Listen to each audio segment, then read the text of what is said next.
అది మేము చేసేటువంటి పని. యా, రజనీ గారు మీరేం చెప్తారండి? అంటే ముఖ్యమంత్రి గారు చాలా సీరియస్గా ఉన్నారు ఇటీవల జరుగుతున్న ఈ విషయాల్లో, అందుకని కఠినంగా వ్యవహరిస్తామంటూ చెప్పారు. చెప్పినట్లుగానే అంటే చట్ట ప్రకారమే వ్యవహరిస్తాం, ఖచ్చితంగా కఠినంగా ఉంటాం, ఎవరు కూడా రూల్స్ బ్రేక్ చేయొద్దు అనేది వారు చెప్తుంది. కానీ జగన్మోహన్ రెడ్డి గారి పర్యటనలు ఇటీవల కాలంలో పరామర్శల పేరుతో చేస్తున్న ఇవన్నీ మీరు చూస్తున్నారు. ఏంటంటే ఎన్ని చెప్పినా సరే అన్ని రూల్స్ని బ్రేక్ చేస్తూనే ముందుకు వెళ్తున్నారు. కానీ గత 5 ఏళ్లలో పరిస్థితి ఎలా ఉండేది అనేది మీకు తెలుసు అందరికీ. సార్, ముఖ్యంగా ఇక్కడ ఆయన్నేమన్నా, ఆయన కుటుంబంలో మహిళలనేమన్నా, ఆయన కన్నీటి పర్యంతమై బాధపడడం, లేకపోతే అంతకు మించి ఆ నాయకుల మీద, ఎవరైతే ప్రతిపక్ష నాయకుల మీద కక్ష సాధింపు అనేది ఆయన ఎప్పుడు చేయరండి.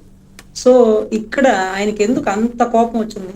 ప్రభుత్వం పామయ్యాక సంవత్సరం దాటిపోతుంది, ఈ రోజుకి కూడా ఎవరిని అంటే పర్యాటక శాఖలో స్కాములు, లేకపోతే గృహ నిర్మాణ శాఖలో భారతీ సిమెంట్ లెక్కలు, గ్రీన్ ట్రిబ్యునల్ మీద అక్కడక్కడ పెట్టిన సంతకాలు, క్రీడా శాఖలు, లిక్కర్ స్కాములు, ఇవన్నీ చూస్తూనే ఉన్నాడు. ఆయన ఎక్కడా కూడా ఒక పెద్ద గజం అంటండి నడుస్తూ వెళ్తుంటే ఎన్నో కుక్కలు మురుగుతూ ఉంటాయట, కానీ గజం ఎప్పుడు వెనక్కి తిరగదట. ఎందుకంటే వాటికి వెనక్కి తిరిగి చూసి మనం సమాధానం చెప్పేదని ముందుకు వెళ్ళిపోతా ఉంటదట. ఎప్పుడైతే ముందుకు వెళ్లే దగ్గర ఏదైనా ఎక్కడన్నా ఆటంకపరిస్తే అప్పుడు వెనక్కి తిరిగి చూసి, నేను ఒక్కసారి వెనక్కి తిరిగి చూస్తే మీరు ఎక్కడ ఉంటారో తెలుసా? నేను ఎందుకు తిరిగి చోట్ల, నేను అనుకున్న లక్ష్యానికి చేరాల, మీ ప్రతి ఒక్కడికి సమాధానం కాదు చెప్పడానికి, నేను భయపడితే వెనక్కి తిరిగి చూస్తా, ఎందుకు వెనక్కి తిరిగి చూడాలా అనేటటువంటి పరిస్థితి అండి. ఈ రోజు ఎందుకు ఆయనకు అంత కోపం వచ్చిందంటే, కష్టపడి 5 రోజులు 5 పగళ్ళు 5 రాత్రులు దేశం కాని దేశంలో వెళ్ళిపోయినటువంటి సింగపూర్ కంపెనీలు, క్యాన్సిల్ అయిపోయిన డీల్స్ ని మళ్ళీ పునరుద్ధరించడం అంటే, రాష్ట్రం మీద సింగపూర్ కంపెనీకి అంత నమ్మకాన్ని కుదిర్చి కంపెనీలు తెస్తున్న వేళ, మురళీకృష్ణ అనే ఒక వ్యక్తి, పెద్దిరెడ్డి గారి అనుచరుడు, పిఎల్ఆర్ ప్రాజెక్ట్ సంబంధించిన వ్యక్తి మెయిల్స్ పెడుతూ, మీరు రాష్ట్రానికి రాకండి, మళ్ళీ 2029లో జగన్ గారి ప్రభుత్వం వస్తుంది, మీరు కప్పుట్టుకున్న కంపెనీల మధ్యలో ఆగిపోతాయి. లాస్ట్ టైము ఒక ఆయన ఉంటారండి, ఆయన పేరు ఈశ్వరయ్య గారు, సింగపూర్ కి సంబంధించి మనకు సంబంధించినటువంటి ఒక మీడియేటర్, ఒక ఇండియన్ అంబాసిడర్, ఆయన మీదే డ్రగ్ కేసులు పెడతాము, మర్డర్ కేసులు పెడతాము, మీరు రాష్ట్రాలు దాటి ఆ దేశానికి పోలేరు, ఇక్కడే నిర్బంధించేస్తాము అంటూ ఆయన భయభ్రాంతులకు గురి చేసిన పరిస్థితి.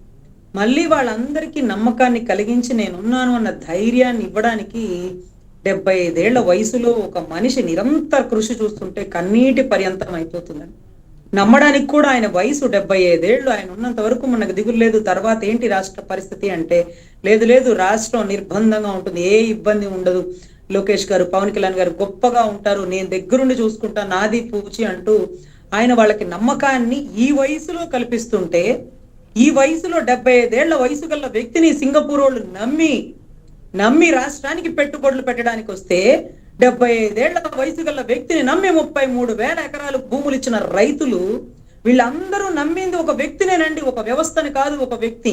ఎందుకంటే ఆ వ్యక్తి నడుపుతాడు ఒక గొప్ప వ్యవస్థని అనే ఒక నమ్మకంతో. సో అటువంటి పరిస్థితుల్లో సిగ్గులేదరా మీకు? రాష్ట్రంలో గొడవలు దేశాల దాకా తీసుకెళ్తారా? రాష్ట్రం అభివృద్ధి పడుతుంటే ఆ రాష్ట్ర అభివృద్ధి మీకు, మీ పిల్లలకి, మీ కుటుంబాలకి, మీ కార్యకర్తలకి పనికిరాదా?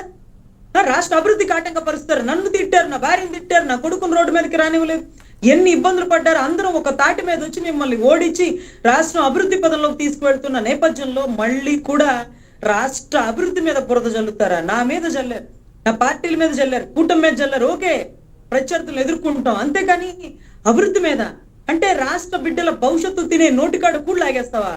ఈ రోజుకే అండి బిడ్డలు బెంగళూరులోనో, చెన్నైలోనో, మహారాష్ట్రలోనో తిండికి, భోజనానికి, వాళ్ళకి వసతికి ఇబ్బంది అయ్యి అల్లకొల్లోలం అయిపోయి వచ్చిన డబ్బంతా రూములకు పెట్టి ఉండలేక, అనారోగ్యం వస్తే సెలవులు లేక ఎంత ఇబ్బంది పడుతున్నారండి. ఇక విదేశాలకు పోయి చదువుకునే పిల్లలు అక్కడ ట్రంప్ పెట్టిన రూల్స్ భరించలేక, రాష్ట్రంలో వచ్చే మనుగడ లేక, మళ్ళీ అక్కడి నుంచి మహారాష్ట్రానికి వెళ్ళి బిచ్చం ఎత్తుకునే పరిస్థితికి వచ్చేసిందండి ఈరోజు ఆంధ్ర రాష్ట్ర పరిస్థితి. రాష్ట్ర విభజన అయిపోయాక తెలంగాణ ఎలా ఉందండి? మీరందరూ తెలంగాణలో ఉన్నోళ్ళక మీకు తెలియదా? రాత్రి 7:30-8 దాటితే సైబర్ టవర్స్ లో కనుక కరెంట్ ఆగిపోయిన టైంలో, అంటే చీకటి టైంలో, ఆ విద్యుత్ దీపాల్లో 20 అంతస్తులు 30 అంతస్తుల కట్టడాలు చూస్తుంటే, మేము తెలంగాణ హైదరాబాద్ సైబర్ టవర్స్ లో ఉన్నామా, లేకపోతే ఫారిన్ కంట్రీలో ఉన్నామా అంత తలపించే విధంగా ఉందండి. నిజంగా ఆకాశంలో చందమామ ఎంత వెలుగునిస్తుందో, అర్ధరాత్రులు ఆ కట్టడాలు అంతకు మించిన వెలుగునిస్తున్నాయండి.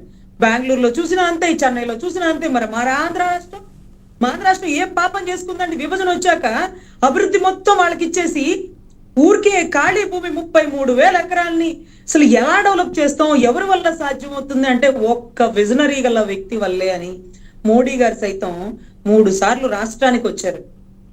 అంత గొప్ప అభివృద్ధి చేస్తుంటే ఇంకా కూడా ఆటంకపరుస్తున్న వాళ్ళని ఏం చెప్పాలి సార్? ఒక ఆడబిడ్డలు రాజకీయంగా ఎదుగుతుంటే దురదృష్టవశాత్తు అనారోగ్య నిమిత్తం తన భర్త చనిపోయి తన అత్తమామల సమక్షంలో, తన బిడ్డల సమక్షంలో, తన వయసుకు తగ్గగల వ్యక్తి వేమిరెడ్డి ప్రభాకర్ రెడ్డి గారిని పెళ్లి చేసుకుంటే దాన్ని కూడా రాజకీయం చేసినారా సార్? రాజకీయం చేసినారా? మరి లక్ష్మీపార్వతి గారిని పక్కనే కూర్చోబెట్టి మీరు తానా అంటే తందానా అంటారే. మరి లక్ష్మీపార్వతి గారు ఎన్టీ రామారావు గారిని ఏ వయసులో చేసుకున్నారు, ఏ ఉద్దేశంతో చేసుకున్నారు? ఆవిడ చెప్తారు కదా పలుమార్లు, నేను ఆయనకి టాబ్లెట్లు ఇవ్వడానికి చేసుకున్నానండి, భోజనం పెట్టడానికి చేసుకున్నానండి అని చెప్తుంది కదా.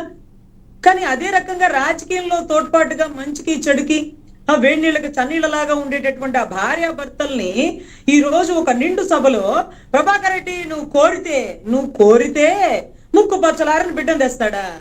సిగ్గు లేదా మాట్లాడడానికి? ఇతను రాజకీయ నాయకుడా లేకపోతే బ్రోకరా? ఆడపిల్లల్ని సప్లై చేసే బ్రోకరా అండి?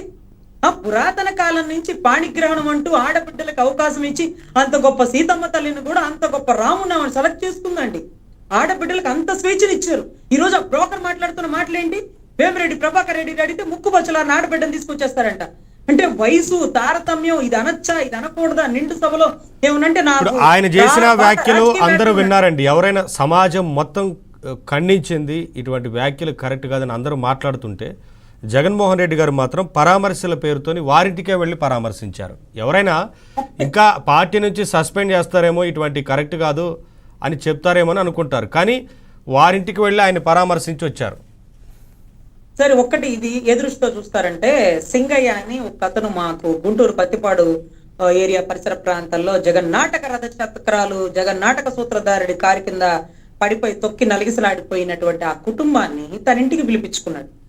అంటే ఒక భర్త చనిపోయిన భార్య సూతకం ఉంటది, మంచి చెడు ఉంటది, బాధలో ఉంటది.